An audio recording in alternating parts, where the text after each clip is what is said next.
Morning, Tucker Carlson from the Daily Callers on the show right now. So my spies tell me you didn't watch any of the Oscars last night, huh? I didn't make it. I was on an airplane, actually. Oh, okay. I was wondering if you were anti-Oscar or you just weren't around a TV set at the time. That's why you didn't watch? I was literally in the air. Okay. Well, there was a portion in the show where Christian Bale, we have this argument, kind of forgot his wife's name. I mean, forgot his... Yeah, okay. So I just wanted to know whether or not, has there ever been a time where you've forgotten your wife's name or you got her name wrong? Not since I quit drinking 8 years ago. And it's one of the things I'm most grateful for, actually. All right. Well, there's a fight going on in Wisconsin still, and I'm curious to get your take on this. Who is ultimately winning the fight right now? Who's winning the argument? Is it the unions or is it Scott Walker?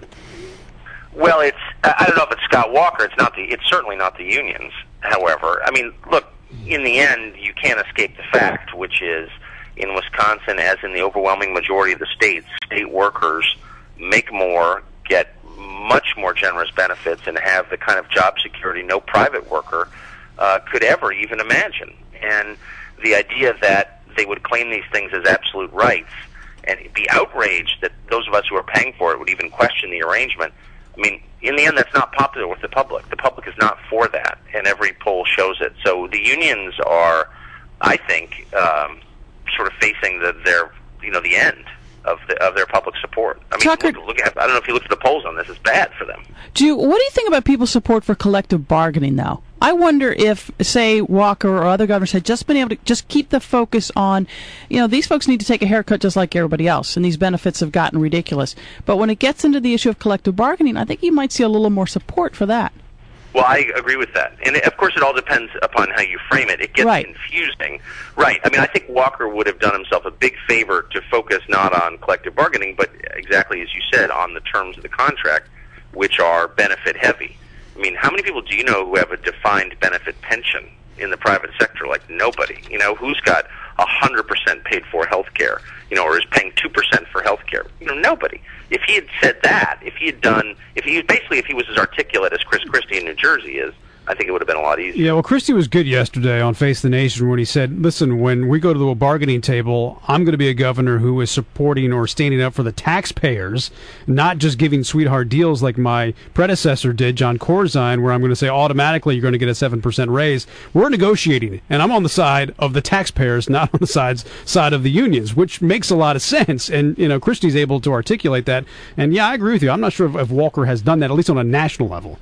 Well, yeah, I mean, it's a pretty easy argument to make. Look, I'm in a union. I'm actually in 2 unions. It is compulsory. I didn't join on purpose, but I am actually part of the AFL-CIO. I don't hate all unions for their own sake, but this is public money. Right. I mean, these are public sector employee unions. These are tax dollars being paid by states that are broke, literally. Right, and there's a big difference between a private sector union and a public sector union. I'm in a union myself, and I know when I go to the bargaining table, the people who I'm arguing against are doing everything they can not to pay me money. Right. Right? And then that's the job of the governor, should be, right? To say, hey... Well, of course, especially because he's acting on behalf not simply of shareholders, but of citizens, of taxpayers. I mean, it's a sacred trust, absolutely. And by the way, in the case of Democratic politicians and public employee unions, it's an inside deal. You have the single biggest campaign contributors negotiating in private with the recipient of those campaign funds. I mean, like that, in other words, if Dow Chemical or GM or Halliburton went and negotiated contracts in secret with politicians, Republicans, you would say, whoa, that's out of bounds. But that's exactly what happens with the public sector employees unions. But Tucker, it's Brian here. Big picture. It looks like we're in for a very contentious spring around the country. It's not just going to be Wisconsin. It's Ohio. It's Indiana. There's stuff going on in Florida. I just came back from Texas.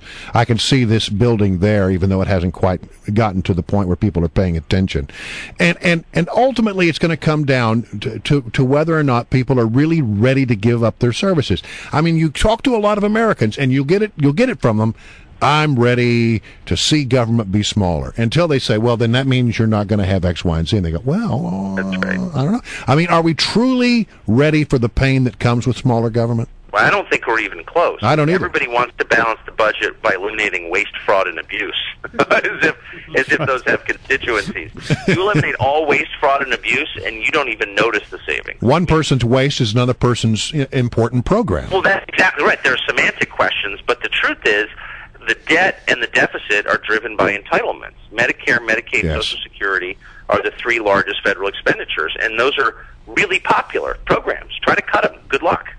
Yeah, and that's, I think that's the larger point. We keep talking about it. We keep